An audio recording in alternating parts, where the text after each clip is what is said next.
Hello दोस्तों, कैसे हो। इस वीडियो में हम बात करेंगे यूपी पीसीएस प्री 2026 के सिलेबस के बारे में। सिलेबस को हम पूरी तरीके से समझेंगे, तो जो भी लोग इस वीडियो को देख रहे हैं इस वीडियो को अंत तक जरूर देखें। और दोस्तों, आपको कुछ नोट नहीं करना है, आपको सिर्फ समझना है सिलेबस को। आपको मैं पूरी तरीके से टू द पॉइंट एक एक पॉइंट करके सिलेबस को समझाऊंगा, आपको समझना है। और साथ में दोस्तों, आपको ये भी देखना है कि आप किस तरीके से तैयारी कर रहे थे और क्या आपको बदलने की ज़रूरत है। तो स्टार्ट करते हैं। तो चलिए स्टार्ट करते हैं हिस्ट्री से। हिस्ट्री में आपको चार चीज़ें पढ़नी है, चार तरीके से हिस्ट्री को कंप्लीट करना है। Ancient history, medieval history, modern history और आर्ट एंड कल्चर, ये हमारे सिलेबस में है। एंशियंट हिस्ट्री क्या होती है आपको पता होगा। प्राचीन भारत में आप सिंधु घाटी सभ्यता पढ़ोगे, वैदिक काल, महाजनपद, मौर्य, गुप्त, ये सारी चीज़ें आप यहाँ पर पढ़ोगे, ठीक है। और मेडाइवल हिस्ट्री में आपको पता है कि दिल्ली सल्तनत, मुगल काल, स्थापत्य, भक्ति आंदोलन, सूफी आंदोलन, इस तरीके से आप ये सारी चीज़ें कवर करोगे। आपको लिखने की कोई ज़रूरत नहीं है, ये आपको सिर्फ समझना है कि क्या होता है, क्या है ये। और इसके बाद आपको मॉडर्न हिस्ट्री पढ़ना है। 1857 की क्रांति, कांग्रेस के अधिवेशन, कांग्रेस का जो काम है, गांधी जी के जो काम है, गांधीयन युग है जो, उसको पढ़ना है। और साथ में जो क्रांतिकारी आंदोलन है इनको पढ़ना है। तो आपको बस ध्यान रखना है कि इस तरीके से आपको समझना है कि एंशियंट क्या है, मेडाइवल क्या है और मॉडर्न क्या है। आपको यहाँ पर लिखना पढ़ना कुछ नहीं है, बस आपको समझना है। आर्ट एंड कल्चर में आपको ध्यान रखना है, जो मंदिर स्थापत्य हैं, बौद्ध जैन स्थापत्य हैं, उनको यहाँ पर आपको पढ़ना होता है। नृत्य हैं, कोई चर्चा में आया है उसको पढ़ना है। संगीत घराना है, कोई चर्चा में आया है उसको पढ़ना है। यहाँ पर जो चित्रकला है उसको भी आप देखोगे, जो भित्ति चित्र है ना। जो एंशियंट के जो भित्ति चित्र हैं या मेडाइवल के जो चित्र हैं वो भी आपसे पूछे जा सकते हैं। इस तरीके से आपको ध्यान रखना है। यूनेस्को वगैरह में क्या होता है कि जो चीज़ें चर्चा में होती है वही पूछी जाती है, जैसे कि एक आध दो साल के अंदर या उसी साल कोई चीज़ चर्चा में है वो पूछी जाती है कि कोई मंदिर को दर्जा मिला है, किसी मंदिर को दर्जा मिलता है, या फिर किसी ऐतिहासिक स्थापत्य को दर्जा मिलता है कुछ, तो तब पूछा जाता है यूनेस्को से। इसमें जो क्वेश्चन बनते हैं कुछ इस तरीके से बनते हैं कि जो हमारे प्रधानमंत्री हैं वो कहीं दौरा किए हैं, कहीं गए थे किसी देश में, किसी मंदिर में गए थे, किसी ऐतिहासिक धरोहर में गए थे, तो वहाँ से क्वेश्चन बनता है। और साथ में यहाँ पर आप देखोगे कि हमारे राष्ट्रपति जी हैं जो कहीं दौरा करते हैं, वहाँ से क्वेश्चन ये बन जाता है। तो आपको ध्यान रखना है हिस्ट्री में किस तरीके से यहाँ पर हिस्ट्री को आपको समझना है। आप जानते हैं, मैंने आपको समझा दिया है। और साथ में इसको यूपी स्पेशल से भी जोड़ना है ना। आपने यूपी स्पेशल देखा होगा, इसी के साथ आपको यूपी स्पेशल पढ़ना है ना। एंशियंट का यूपी स्पेशल, मिडाइवल का यूपी स्पेशल और मॉडर्न का यूपी स्पेशल। मॉडर्न में क्या है, मॉडर्न में है कि जो लोग क्रांतिकारी आंदोलन जुड़े थे और यूपी से थे, है ना। जैसे कि कोई स्थान जो यूपी का है और क्रांतिकारी आंदोलन का हिस्सा रहा है, ठीक है। और जैसे कांग्रेस अधिवेशन यूपी में ही हुए हैं, ये आपको पता होना चाहिए, है ना। स्वतंत्रता सेनानी जो यूपी से संबंधित हैं, आंदोलनकारी जो यूपी से संबंधित हैं, तो आपको ध्यान रखना है कुछ करके, है ना। और मेडाइवल हिस्ट्री में आप देखोगे तो मेडाइवल हिस्ट्री की हैं वो यूपी से संबंधित हैं, तो आपको ध्यान रखना है यूपी स्पेशल में भी वो चीज़ आती है। इसके साथ ही आप देखोगे कि एंशियंट हिस्ट्री में यूपी की स्पेशल है, जैसे कि चावल की खेती के प्रमाण मिले हैं प्राचीन भारत में, तो आपको पता होगा दमदमा, कुल्डी, इस तरह की जो चीज़ें हैं वो पूछी जाती हैं, तो आपको ये ध्यान रखना है ना। बाकी कुछ खास नहीं, आपको हिस्ट्री का सिलेबस समझ में आ गया होगा। हिस्ट्री में क्या क्या पूछा जाता है मैंने आपको कोशिश की है बताने की। इसके साथ देखते हैं पॉलिटी में। पॉलिटी में आपको पूछा जाएगा बेसिक और करंट अफेयर्स। करंट अफेयर्स में जो यूपी की पॉलिटी है वहाँ से कुछ चेंजेज होते हैं वो पूछ जाएंगे, या जो देश की पॉलिटी है वहाँ से कुछ चेंजेस होते हैं वो पूछ जाते हैं, है ना। तो ये आपको ध्यान रखना है। करंट अफेयर से भी एक दो क्वेश्चन आ जाते हैं, लेकिन बेसिक से आपको पता होना चाहिए कि संविधान के बारे में पूछा जाएगा, मूल अधिकार, डीपीएसपी, संसद, न्यायपालिका, राष्ट्रपति, राज्यपाल और मुख्यमंत्री, ये जो हैं लगभग मैं आपको समझा रहा हूँ। इससे ज़्यादा भी आपको पढ़ना है तो यहाँ से क्वेश्चन इस तरीके से क्वेश्चन आते हैं, ये होता है सिलेबस।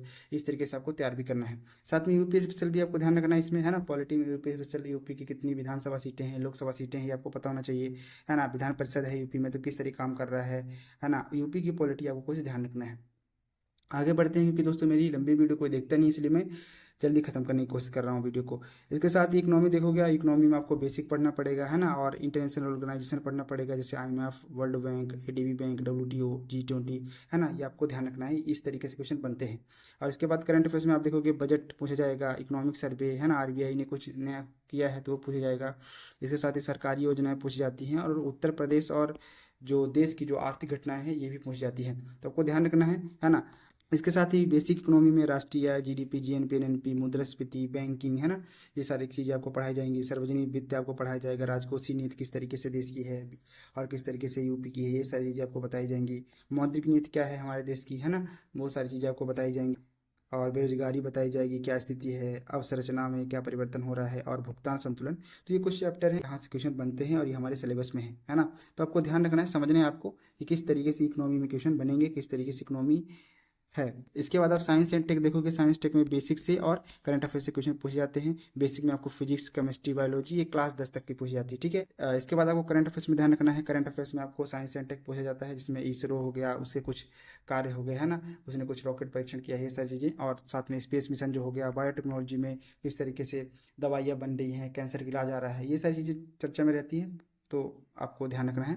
AI है ना, ML, तो ये सारी चीज़ें पूछ जाएंगी, आपको पता है ना AI अभी कितना चर्चा में है, तो न्यूज़ में होगा तो जाहिर सी बात है क्वेश्चन बनेंगे। और इसके साथ ही नैनो टेक्नोलॉजी आप पढ़ोगे, है ना, और नया आविष्कार, नोबेल प्राइज़ किसको मिला है विज्ञान में, ये आपको ध्यान रखना है। तो बस यही सारी चीज़ें हैं, आशा करते समझ में आया होगा आपको। तो आपको ध्यान रखना है, करंट अफेयर्स में आपको करंट अफेयर्स वाली चीज़ें पढ़नी है, और बेसिक से आपको NCERT कवर करना है, या किसी और किताब से जहाँ से आपको अच्छा लगता है। इसके बाद आप देख सकते हो यहाँ पर इन्वायरमेंट में आपको बेसिक तैयार करना है और करंट अफेयर्स तैयार करना है। बेसिक में आपको यही जो आपको पढ़ाया जाएगा, जो आपकी किताब में होगा, जैसे जैव विविधता, प्रदूषण, परिस्थिति तंत्र, वन्य जीव, इस तरह के चैप्टर होंगे, आपको तैयार करना है उनको। इसके साथ ही आप देखो करंट अफेयर्स में कोप जो होता है ना, कोप 30 अभी हुआ है, यहाँ से क्वेश्चन पूछ जाते हैं कि किस विषय पर हुआ था, कहाँ हुआ था, क्या रिजल्ट निकला है, ये आपको ध्यान रखना है ना। रामसर स्थल है, आपको पता है यूपी में है, क्वेश्चन पूछे जाते हैं, बनते रहते हैं, तो ये आपको ध्यान रखना है। टाइगर रिजर्व है, कुछ परिवर्तन आया है ना, कुछ नए रूल आए हैं, ये आपको ध्यान रखना है। इसके बाद राष्ट्रीय उद्यान, जलवायु परिवर्तन, आपको पता है लगातार जलवायु परिवर्तन हो रहा है, तो यहाँ से क्वेश्चन बनते हैं, करंट अफेयर्स में रहता है तो पूछ जाते हैं, ठीक है। और राष्ट्रीय उद्यान में जो कुछ परिवर्तन हो रहा है, राष्ट्रीय उद्यान में कुछ नई चीज़ें जुड़ी हैं या फिर कुछ परिवर्तन दिख रहा है, तो वहाँ से क्वेश्चन बनते हैं, करंट अफेयर्स में वो रहता है।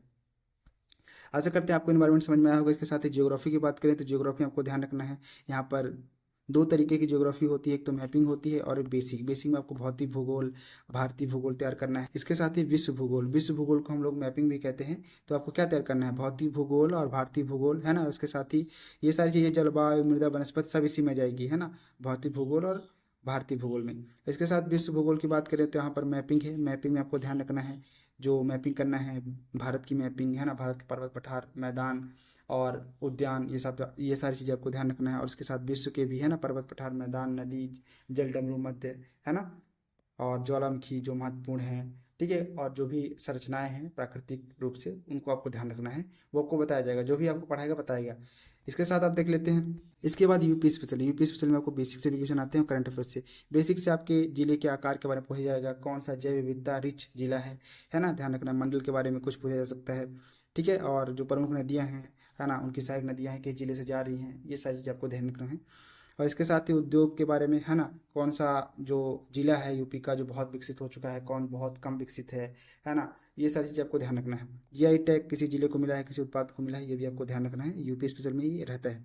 इसके साथ ही आप करंट अफेयर्स में देखोगे ना, तो यूपी स्पेशल में बजट जो आता है यूपी का, वो आपको ध्यान रखना है। और इसके साथ ही नई योजनाएं जो हैं यूपी की, वो उसको आपको ध्यान रखना है। और साथ में पुरस्कार जो किसी स्पेशल काम के लिए मिला है यूपी को, वो आपको ध्यान रखना है। और जो नए जिले हैं, है ना, उनको आपको ध्यान रखना है, कोई नया जिला बन रहा है या कुछ परिवर्तन हो रहा है, वो आपको ध्यान रखना है। इसके साथ ही जो महत्वपूर्ण घटना है, ये सब जगह होती हैं, आपको ध्यान रखना है। तो आपको पता होना चाहिए कि जो करंट अफेयर से किस तरीके से यहाँ पर आया रहेगा, बजट का, नई योजनाओं का, पुरस्कार का, है ना, और जो नए परिवर्तन आ रहे हैं, वो आपको ध्यान रखना है। और यूपी स्पेशल में बेसिक में आपको मैंने बता दिया है। आशा करते हैं आपको ये समझ में आया होगा। इसके साथ आगे बढ़ते हैं।